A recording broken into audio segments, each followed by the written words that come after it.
10 नवंबर को राजधानी दिल्ली में एक भीषण धमाका हुआ जिसमें अब तक 13 लोगों की मौत हो चुकी है। जांच में बड़ी आतंकी साजिश का खुलासा हुआ है जिसमें पाकिस्तान का हाथ साफ साफ सामने आ रहा है। साथ ही देश के भीतर गद्दारों के एक पूरे नेटवर्क का खुलासा हुआ है जो कई राज्यों तक फैला हुआ है। लेकिन बात सिर्फ इतनी नहीं है, आतंकियों की प्लानिंग सिर्फ दिल्ली की नहीं थी बल्कि पूरे देश को दहलाने की थी, लेकिन उनकी साजिश कामयाब नहीं हो पाई। इस वीडियो में आज हम बताएंगे आपको कि दिल्ली के अलावा और किसके शहर में थी धमाके की प्लानिंग, कब से इसकी प्लानिंग चल रही थी, पाकिस्तान के अलावा और कौन से देश के आतंकी इसमें शामिल हैं, क्या बाबरी मस्जिद का बदला लेना चाहते थे ये आरोपी, और पुलिस ने अब तक जांच में क्या क्या पाया। नमस्ते, मेरा नाम है आयुष और आप देख रहे हैं कड़क। 10 नवंबर की शाम लगभग 6:50 पर लाल किला मेट्रो स्टेशन के पास HR 26 CE 7674 नंबर की हुंडई i20 कार में एक भयंकर विस्फोट होता है। उस धमाके ने अब तक 13 लोगों की जान ले ली है, 30 से ज़्यादा घायल हैं जिसमें से कई की हालत गंभीर है। LNJP में उनका इलाज चल रहा है और चंद सेकंड में वहाँ का जो माहौल था, शांत माहौल था, अफरा तफरी में बदल गया।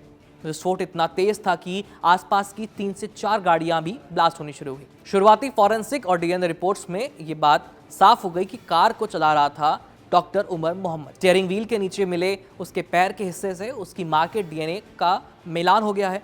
इंटेलिजेंस के डेटा और ANI सोर्सेज के मुताबिक फरीदाबाद से गिरफ्तार आरोपियों की योजना एक केवल इस धमाके को अंजाम देना नहीं थी। आरोपियों ने i20 इको स्पोर्ट्स जैसी कई कारों को मॉडिफाई किया था, उसमें सीक्रेट कैविटीज बनाई गई थी और करीब 32 पुरानी गाड़ियों को विस्फोटकों से लैस करके अलग अलग जगह पर देश के अलग अलग हिस्सों में एक साथ ब्लास्ट करने का उनका इरादा था। यानी एक सीरियल ब्लास्ट की योजना बनाई गई थी, कई शहरों में एक साथ हमला। जांच में सामने आया कि आरोपियों ने करीब 20 लाख रुपए जुटाए थे। इनमें से 3 लाख रुपए गुरुग्राम और नूह से 20 क्विंटल फर्टिलाइजर खरीदने में खर्च किए गए और वो फर्टिलाइजर अमोनियम नाइट्रेट तैयार करने के लिए था। NIA ने फरीदाबाद के अलग अलग ठिकानों से 2900 किलो से ज्यादा विस्फोटक, AK-47, टाइमर और बैटरी जैसी सामग्री बरामद की। जांच एजेंसियों के मुताबिक ये आतंकी मॉड्यूल बहुत खास है क्योंकि इसमें कई पढ़े लिखे युवा और डॉक्टर शामिल पाए गए। इनमें अल फलाह यूनिवर्सिटी के assistant professor doctor Muzammil Shakeel, गंभीर संदिग्ध जो इसमें कंसिडर किए गए हैं डॉक्टर आदिल राठर, महिला कमांडर डॉक्टर शाहिद समेत 18 आरोपियों के नाम आते हैं। जांच में एक चौंकाने वाला लिंक भी तुर्की से मिला है। ये यहाँ पर एक हैंडलर है जिसका कोड नेम था उकासा। रिपोर्ट्स में बताया गया कि उकासा और विदेश के दूसरे हैंडलर्स ने अंतर्राष्ट्रीय निर्देश दिए हैं और स्थानीय मॉड्यूल ने लॉजिस्टिक्स और फाइनेंसिंग संभाली है। आरोपी उमर ने सिग्नल ऐप पर कई सारे ग्रुप बनाए। शुरुआत में टेलीग्राम पर बातचीत की गई और बाद में इंक्रिप्टेड ऐप्स जैसे कि सिग्नल ऐप का इस्तेमाल और बढ़ गया। गिरफ्तार आरोपियों के मोबाइल डंप से 8 से 12 नवंबर तारीखों और करीब 25 नाम दर्ज मिले। ज्यादातर जम्मू कश्मीर और फरीदाबाद संबंधी थे। डायरी और दस्तावेजों में ऑपरेशन जैसे कोड वर्ड मिले जो साफ संकेत हैं कि ये एक प्लान्ड और संगठित मॉड्यूल था। जांच में पाया गया कि यह साजिश इस साल जनवरी में रची जा रही थी। गिरफ्तार आरोपियों के मोबाइल डेटा में जनवरी में लाल किले की रेकी के सबूत मिले हैं। माना जा रहा था कि 26 जनवरी पर हमला करने की योजना थी, पर क्योंकि वहां कुछ टेक्निकल कमी आ गई, इसकी वजह से ये योजना उनकी फेल हो गई। इसके बाद 6 दिसंबर को बाबरी विध्वंस की बरसी वाले दिन, यानी आने वाले 6 दिसंबर को बाबरी विध्वंस के बरसी वाले दिन हमला करने की प्लानिंग थी, लेकिन गिरफ्तारी और छापेमारियों से प्लान बदल गया और अफरा तफरी और हड़बड़ी में 10 नवंबर के दिन समय से पहले ही हमला कर दिया।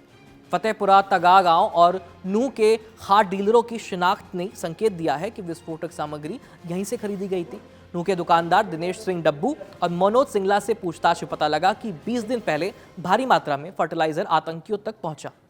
एक इश्तियाक नाम के इमाम का भी नाम सामने आया जिसने मस्जिद और यूनिवर्सिटी कैंपस के माध्यम से लॉजिस्टिक्स में मदद की। जांच के दौरान फरीदाबाद के अल फलाह यूनिवर्सिटी के भीतर से जो तीसरी ब्रेजा बरामद हुई है वो महिला संदिग्ध डॉक्टर शाहीन से जुड़ी बताई जा रही है। साथ ही आरोपी उमर की इको स्पोर्ट्स कार भी फॉरेंसिक जांच में गई हुई है और इस कार से विस्फोटक ट्रांसपोर्ट करने के संकेत मिले हैं। लाल किले पर धमाका करने वाले आरोपी डॉक्टर उमर के परिवार में जो उनकी मां शमीमा बानो है और भाई आशिक और जहांगीर, इन्हें हिरासत में लेकर के पूछताछ की जा रही है। परिवार का दावा है कि उन्हें उमर की इन गतिविधियों की कोई भनक नहीं थी। वहीं देश भर में हाई अलर्ट है। सीएनजी और एलपीजी वाहनों की कड़ी चेकिंग की जा रही है। अंतर्राष्ट्रीय ट्रैवल एडवाइजरी जारी हो चुकी है। ये मॉड्यूल कई मायनों में अलग भी था।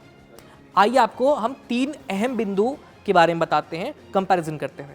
पहला, पारंपरिक आतंकवादी module versus white collar module. यहाँ पारंपरिक मॉड्यूल अक्सर जैसे कि यहाँ पे बाहरी लड़ाके आते हैं, सीमा पार से ट्रेनिंग करके आते हैं, खुला हथियार समर्थन उनको मिलता है। वहीं इस केस में डॉक्टर्स, यूनिवर्सिटी स्टाफ और स्थानीय स्तर पर इमाम जैसे पढ़े लिखे लोग शामिल थे।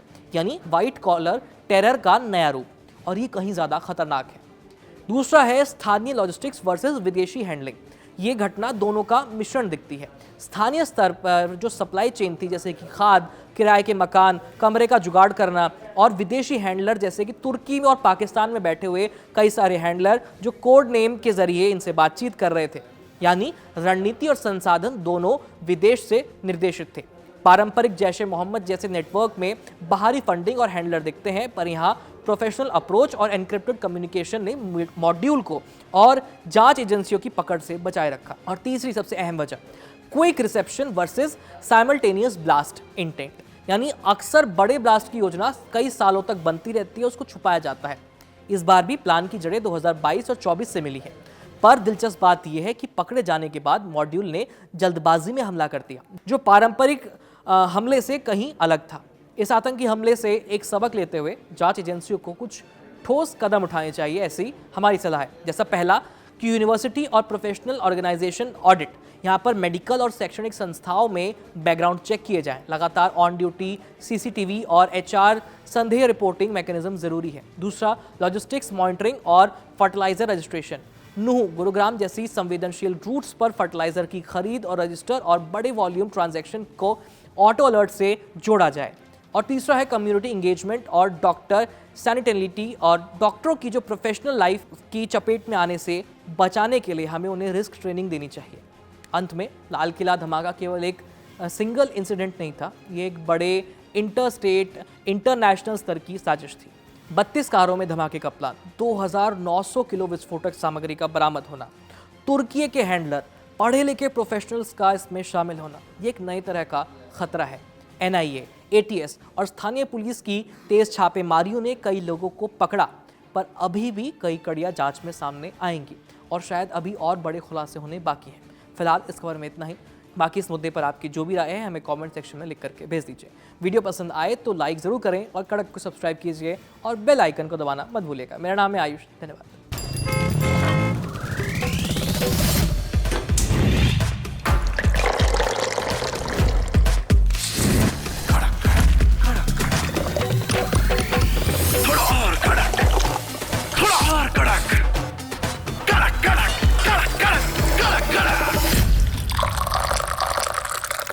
ये कड़क है।